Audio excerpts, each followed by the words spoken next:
Hello everyone. तो आज के वीडियो में हम लोग समझेंगे बोहर्स मॉडल ऑफ एटम। अब जो साइंटिस्ट जे थॉमसन थे, एक बीच में हम लोग कल पढ़े कि पिछले वीडियो में रदरफोर्ड के बारे में, अब पढ़ेंगे बोहर्स मॉडल ऑफ एटम।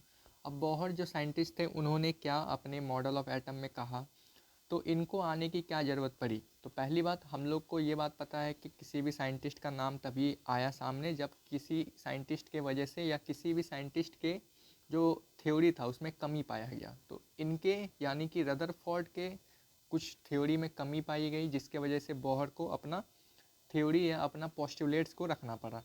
तो पहली बात ये जान लेते हैं कि रदरफोर्ड को क्या ऐसा चीज़ मतलब कि जो नहीं समझा पाए वो। तो पहली बात हम लोग जान लेते हैं drawbacks of Rutherford atomic model, कि रदरफोर्ड जो अपने थ्योरी में बताए उनमें उन्होंने क्या चीज़ को सही तरीके से नहीं बता पाया या एक्सप्लेन नहीं कर पाया। तो पहली बात, उन्होंने जो एटम का स्टेबिलिटी के बारे में उन्होंने अच्छे तरीके से नहीं बताया पाया। मतलब कि अगर किसी भी एक एटम है, ठीक है, उसके अंदर जब ऑर्बिट इलेक्ट्रॉन जब रिवॉल्व कर रहा होता है, तो उन्होंने ये नहीं बताया कि जो इलेक्ट्रॉन है और जो ऑर्बिट है उसका ऑर्बिट क्या है, स्टेबल है। उन्होंने क्या कहा कि जो इलेक्ट्रॉन है वो रिवॉल्व करते हुए जैसे जैसे इसका एनर्जी लेवल घटता जाएगा और ये न्यूट्रॉन के नज़दीक आ जाएगा, सॉरी न्यूक्लियस के नज़दीक आ जाएगा और न्यूक्लियस से टकरा जाएगा।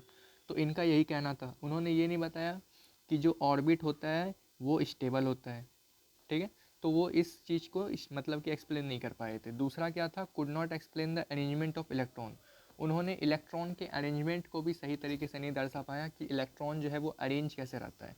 उनके मुताबिक जो इलेक्ट्रॉन थे वो एक बीच में ये न्यूक्लियस था, और ये अगर इलेक्ट्रॉन ये छोटा सा घूम रहा है तो वो घूमते घूमते धीरे धीरे स्पाइरल फॉर्म लेते हुए ये नज़दीक आ जाता है, और जितने भी इलेक्ट्रॉन्स है वो सब इसी में घूमते रहता था, ठीक है। तो इनके मुताबिक यही चीज़ था, अरेंजमेंट ऑफ इलेक्ट्रॉन। तो यही दो चीज़ उनका मतलब कि ड्रॉबैक है, जिसके वजह से बोहर ने अपने थ्योरी में ये पोस्टुलेट्स में पहला ही पॉइंट में उन्होंने क्लियर कर दिया कि only certain special orbits known as discrete orbit of electron.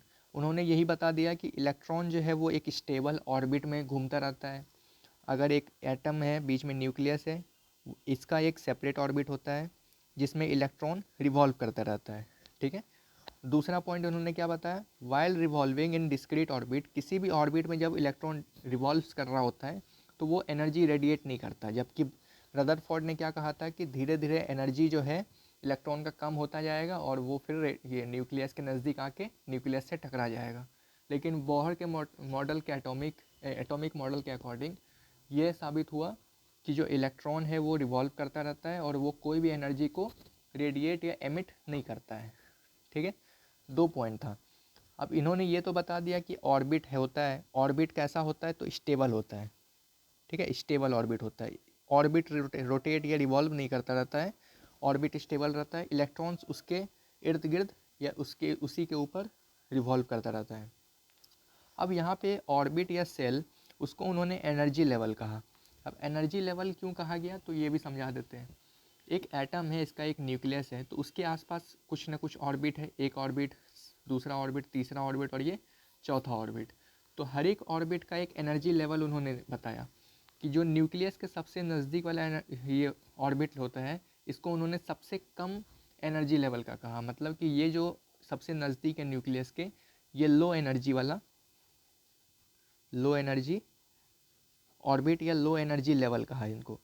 और जो सबसे दूर है उसको उन्होंने हाई एनर्जी कहा, हाई एनर्जी लेवल,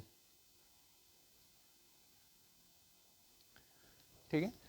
अब उन्होंने जितने भी ऑर्बिट है उसको एक नंबर वाइज, एक तरीके से सीरियल नंबर वाइज उन्होंने नाम दिया कि जो न्यूक्लियस के बाद सबसे पहला ऑर्बिट होता है उसको उन्होंने के सेल नाम दिया, फिर उसके बाद सेकंड वाला ऑर्बिट उसको एल सेल, फिर थर्ड वाला ऑर्बिट को एम सेल, और जो फोर्थ है उसको एन सेल। इसके आगे अगर एक और ऑर्बिट रहता तो वो अल्फ़ाबेटिकली आगे बढ़ाते चले जाते।